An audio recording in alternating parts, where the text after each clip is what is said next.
ሰላም ውድ የክንፋም መረጃ ቤተሰቦች እንደምን ቆያችሁ? የዕለቱን ዜናዎች ይዘን ቀርበናል። በቅድሚያም አርዕስተ ዜናውን እናሰማችኋለን። የተባበሩት መንግስታት ምክትል ዋና ጸሐፊ ምግብ ራሱ የጦር መሳሪያ ሆኗል ሲሉ ተናገሩ። አፋር ክልል ከደረሰው ጥቃት በኋላ ከአካባቢው የተፈናቀሉ ሰዎች ብዛት 18000 ገደማ መድረሱን የታወቀ ሲሆን የከፋ ረሃብ ውስጥ መሆናቸውም ታውቋል።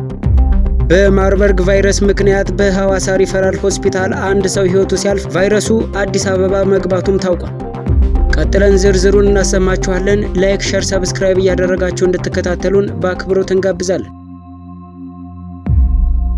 በአፋር ክልል ከደረሰው ጥቃት በኋላ የተፈናቀሉ ሰዎች ብዛት 18000 ገደማ መድረሱን ባለስልጣናት ተናገሩ። በአፋር ክልል መጋሌ ወረዳ ላይ ከደረሰው ጥቃት በኋላ ከቶንሳ ቀበሌና ከአጎራባች አካባቢዎች የተፈናቀሉ ሰዎች ብዛት 18000 ገደማ መድረሱንና 11000 ያህሉ እስካሁን ድረስ ድጋፍ እንዳላገኙ የአካባቢው ባለስልጣናት ተናገሩ። የክልሉን ወሰን ተሻግረው ወደ አካባቢው መግባታቸው የተነገረላቸው የትግራይ ኃይሎች አሁንም ስፍራውን ለቀው አለመውጣታቸውንም ገልጸዋል። የአፋር ክልል መንግስት ከሁለት ሳምንት ገደማ በፊት ባወጣው መግለጫ የህወሓት ቡድን ሲል የጠራው አካል በመጋሌ ወረዳ በሚገኘው ቶንሳ ቀበሌ ላይ ጥቃት ፈጽሞ 6 መንደሮችን በጉልበት ተቆጣጥሯል ሲል ወንጅሎ ነበር። የትግራይ ክልል ጊዜያዊ አስተዳደር ከአንድ ቀን በኋላ ባወጣው መግለጫ የትግራይ ክልል ኃይሎች ወደ አፋር ክልል ዘልቀው ጥቃት ፈጽመዋል መባሉን መሰረተ ቢስ ሲል ማስተባበሉ አይዘነጋም። ጊዜያዊ አስተዳደሩ ይበል እንጂ የትግራይ ኃይሎች ተቆጣጥረዋቸዋል በተባሉ አካባቢዎች የሚገኙ ነዋሪዎችና ባለስልጣናት ታጣቂዎቹ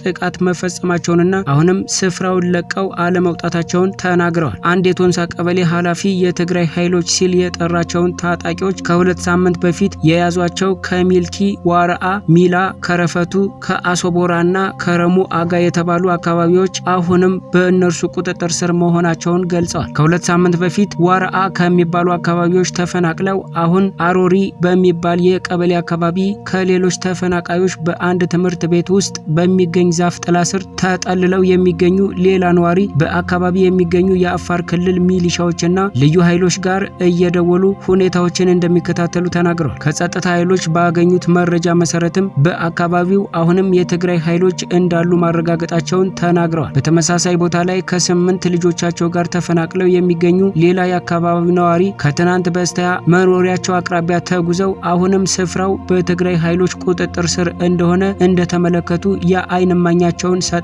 እነሱ እዚያ ያሉ መመለስ አንችልም ሲሉ የቀያቸውን አካባቢ ትተው ተፈናቃዮች ወደ ተሰበሰቡበት ስፍራ የተመለሱበት ሁኔታንም አስረድተዋል። የቶንሳ ቀበሌ ኃላፊ የትግራይ ኃይሎችን አልፎ አልፎ ከባድ መሳሪያ እንደሚተኩሱ ገልጸዋል። የመጋሌ ወረዳ የእንስሳት እርሻና ተፈጥሮ ሀብት ጽሕፈት ቤት ኃላፊ አቶ አብዱ መሐመድ በበኩላቸው የትግራይ ኃይሎች አካባቢውን ከተቆጣጠሩ በኋላ የቶንሳ ቀበሌ ለሁለት ተከፍሎ ነው ያለው ይላሉ። ግማሹን የአፋር ክልል ሲያስተዳድረው ግማሹን ደግሞ የትግራይ ኃይሎች አሁንም እንደያዙት አቶ አብዱ ተናግረዋል።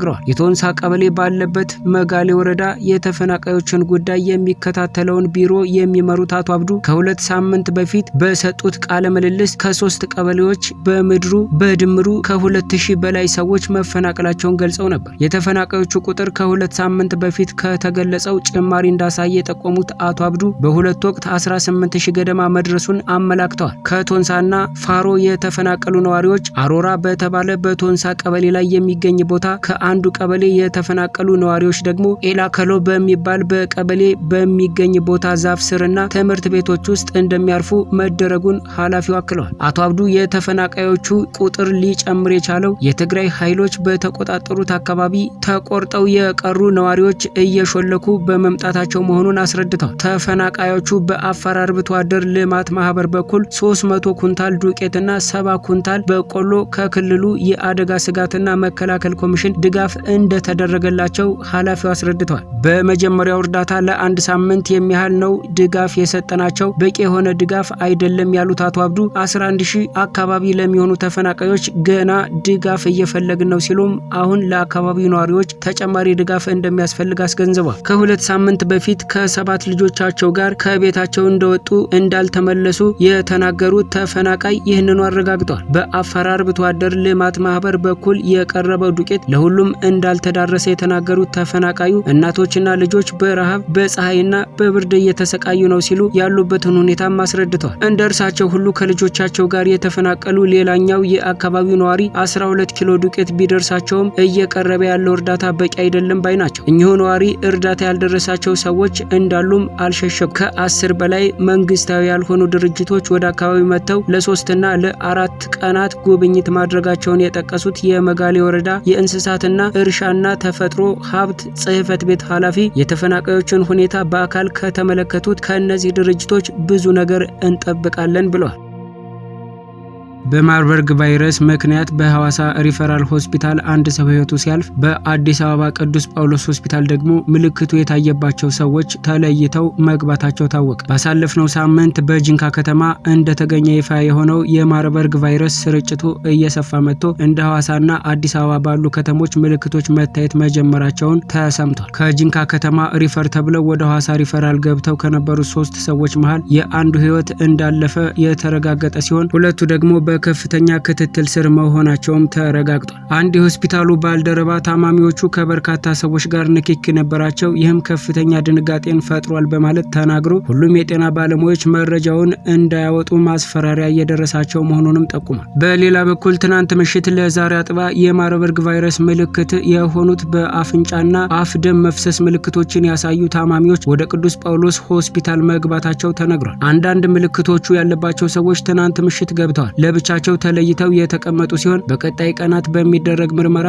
ምንነቱ ይረጋገጣል። በአፍና አፍንጫ ደም መውጣት ምልክቶችን አሳይተው ነበር ብለው ተናግረዋል። ይሁንና በአዲስ አበባ እስካሁን ያለፈ የሰው ሕይወት እንደሌለም ተጠቁሟል። በአርሲ ዞን አሰኮ ወረዳ ሁለቆ ቀበሌ ላይ በማርበርግ ቫይረስ በሽታ እንደተጠቁ የተጠረጠሩ 13 ሰዎች ሕይወታቸው ማለፉን መዘገቡ ይታወሳል። የአካባቢው አመራሮች መረጃውን ካወጣችሁ ተጠያቂ ትሆናላችሁ ብሎ ጸጥ አስብሏቸዋል ተብሏል። አሁን ላይ በአካባቢው የመንግስት ወታደሮች ተሰማርተው ማንም እንዳይወጣ ተከልክሏል ያሉት የአካባቢው የጤና ባለሙያዎች በተለይ መረጃ ለህዝብ ግልጽ እንዳይሆን እየተጣለ ያለ ማስፈራሪያ ጉዳቱ ከፍ ያለ ሊሆን እንደሚችል እያሳሰቡ ይገኛሉ። የጤና ሚኒስቴር እስካሁን 26 የላቦራቶሪ ምርመራ አድርጎ 4 ሰዎች ላይ ብቻ ቫይረሱ እንደተገኘ አስታውቋል። በቫይረሱ ህይወታቸው ያለፉ ሰዎችን ደግሞ 3 ብቻ እንደሆኑ በማህበራዊ ትስስር ገጹ አስቀምጧል። የተባበሩት መንግስታት ምክትል ዋና ጸሐፊ ምግብ ራሱ የጦር መሳሪያ ሆኗል ሲሉ ተናገሩ። በዓለም ዙሪያ በሚካሄዱ ግጭቶች ምግብ እንደ የጦር መሳሪያ ጥቅም ላይ እየዋለ እንደሚገኝ የተባበሩት መንግስታት ምክትል ጸሐፊ ተናገሩ። በዓለም 673 ሚሊዮን ገደማ ሰዎች እንደራባቸው ወደ መኝታቸው ይሄዳሉ ሲሉም ተናግረዋል። ከነዚህ ውስጥም 307 ሚሊዮን አፍሪካውያን ናቸው። አሚና መሐመድ ዓለም ረሃብን ከማቆም ይልቅ ለወታደራዊ ወጪዎች ትኩረት እንደሰጠ ተችተዋል። የተባበሩት መንግስታት ምክትል ዋና ጸሐፊ ምግብ ራሱ የጦር መሳሪያ ሆኗል ሲሉም ተናግረዋል። በዓለም ዙሪያ ረሃብ የተከሰተባቸው ቦታዎች ብለው ከተለያዩ 16 ሀገራት በ14ቱ የትጥቅ ግጭት ከፍተኛ የምግብ ዋስትና ጦት እንዳስከተለ የተባበሩት መንግስታት ምክትል ጸሐፊ አሚና መሐመድ ተናግረዋል። ባለፈው ዓመት በዓለም ዙሪያ 295 ሚሊዮን ሰዎች ብርቱ ረሃብ እንደገጠማቸው የገለጹት ምክትል ዋና ጸሐፊዋ ቁጥሩ ከቀደመው ዓመት ሲነጻጸር በ14 ሚሊዮን ከፍ እንዳለም ጠቁመዋል። የተባበሩት መንግስታት የጸጥታ ጥበቃ ምክር ቤት በጉዳዩ ላይ ትናንት ባደረጉት ስብሰባ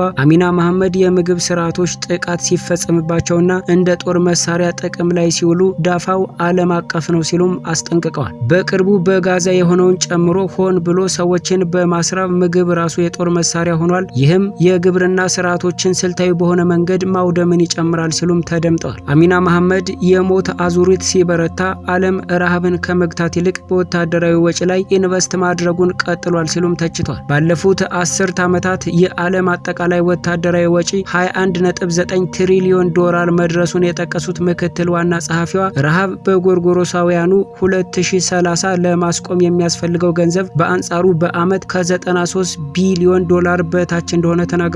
ጉዳዩን እንደ አዲስ መደበኛ ሁኔታ ልንቀበል አንችልም አይገባምም ሲሉ የተናገሩት አሚና መሐመድ ረሃብና ግጭት ያላቸው ትስስር ስልታዊ የህልውና ስጋት ነው ሲሉ የተባበሩት መንግስታት የጸጥታ ምክር ቤት ትኩረት ሊሰጠው እንደሚገባም አሳስበዋል። የተባበሩት መንግስታት የምግብና የእርሻ ድርጅት ዋና ኢኮኖሚስት ማክሲሞ ቴሬሮ ቴክኒካል ባለሙያዎችን ያካተተው ዓለም አቀፍ የረሃብ ግምገማ ኮሚቴ ባለፈው ዓመት 3 የተለያዩ ወቅቶች በጋዛና በሱዳን ጠኔ መከሰቱን እንዳወጀ በስብሰባው ተናግረዋል። ኮሚቴው በግጭት ምክንያት ከአንድ ጊዜ በላይ የከፋ ረሃብ ተከስቷል የሚል ድምዳሜ ላይ ሲደርስ ለመጀመሪያ ጊዜ ነው። ባለፈው ዓመት በዓለም ዙሪያ 295 ሚሊዮን ሰዎች ብርቱ ረሃብ እንደገጠማቸው የተባበሩት መንግስታት ምክትል ጸሐፊ አሚና መሐመድ ተናግረዋል። ማክሲሞ ቴሬሮ በዓለም ዙሪያ 673 ሚሊዮን ገደማ ሰዎች እንደራባቸው ወደ መኝታቸው ይሄዳሉም ብለዋል። በአፍሪካ 307 ሚሊዮን ወንዶች፣ ሴቶችና ህጻናት በቂ ምግብ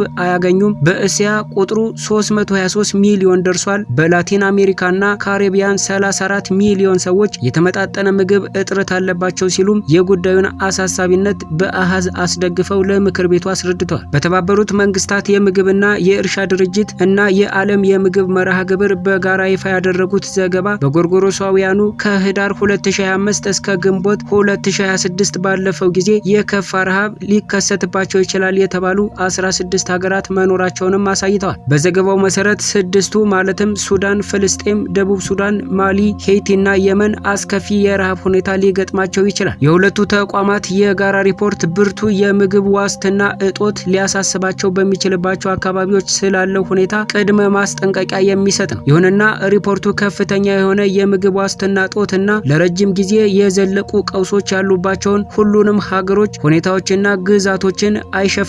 ኢትዮጵያ፣ ማላዊ፣ ሞዛምቢክና የተመረጡ የካምቦዲያና የካሜሩን አካባቢዎች ክትትል ሊደረግባቸው የሚገባ ተብለው የተለዩ ናቸው። በኢትዮጵያና እንደ ካምቦዲያና ዌስት ባንክ ሁሉንም ያህል ሰዎች የምግብና የኑሮ መደጎሚያ እርዳታ እንደሚፈልጉ ጊዜውን የጠበቀ መረጃ የለም። ይሁንና በአማራና በኦሮሚያ ክልሎች በመካሄድ ላይ የሚገኙ ግጭቶች፣ በትግራይ የበረታው ውጥረትና በሰብአዊ እርዳታ ላይ የቀጠሉ ገደቦች የምግብ ዋስትናን ማዳከማቸውን እንደሚቀጥሉ ይኸው የተባበሩት መንግስታት ሪፖርት አሳይቷል። ባለፈው ሚያዝያ የዓለም የምግብ መርሃ ግብር በመካሄድ ላይ የሚገኙ ግጭቶች፣ ቀጠናዊ አለመረጋጋት፣ መፈናቀል፣ ድርቅ፣ ኢኮኖሚያዊ ድንጋጤዎች በሚሊዮኖች የሚቆጠሩ ኢትዮጵያውያንን በቂ የተመጣጠነ ምግብ እንዳያገኙ ማድረጉን አስጠንቅቆ ነበር። በድርጅቱ መረጃ መሰረት ከ10 ሚሊዮን በላይ ሰዎች በተለያዩ የኢትዮጵያ ክልሎች ረሃብና የተመጣጠነ ምግብ እጦት ገጥሟቸዋል። ይሁንና የዓለም የምግብ መርሃ ግብር ሊገባደድ 1 ወር ገደማ በቀረው የጎርጎሮሳውያኑ